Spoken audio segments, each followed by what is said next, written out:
మీరు ఎప్పుడైనా చిక్కుడు గింజలతో రొట్టెలు వేసుకున్నారా?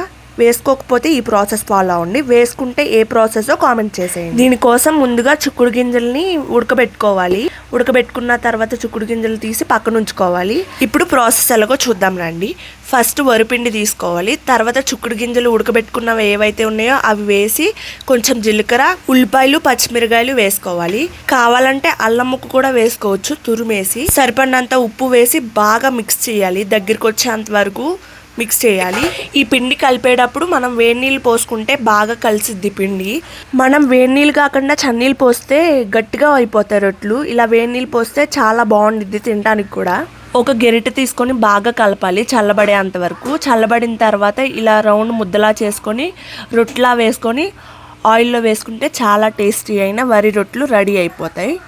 ఇలాంటి మరిన్ని వీడియోస్ కోసం నా ఛానల్ సబ్స్క్రైబ్ చేయండి. వీడియో నచ్చితే లైక్ చేయండి, షేర్ చేయండి. ఇదిగోండి మనమైతే రొట్టె వేసేసాము. ఆయిల్ అనేది చాలా హీట్ ఎక్కాలి, అప్పుడు మాత్రమే రొట్టె వేయాలి, అప్పుడు పైకి వస్తుంది అనమాట. ఇలా చేసుకుంటే చాలా టేస్టీగా ఉంటాయి రొట్టెలు. ఇలాంటి చాలా కంటెంట్ మన ఛానల్లో ఉంది, చూసేయండి. అంతే వీడియో గైస్.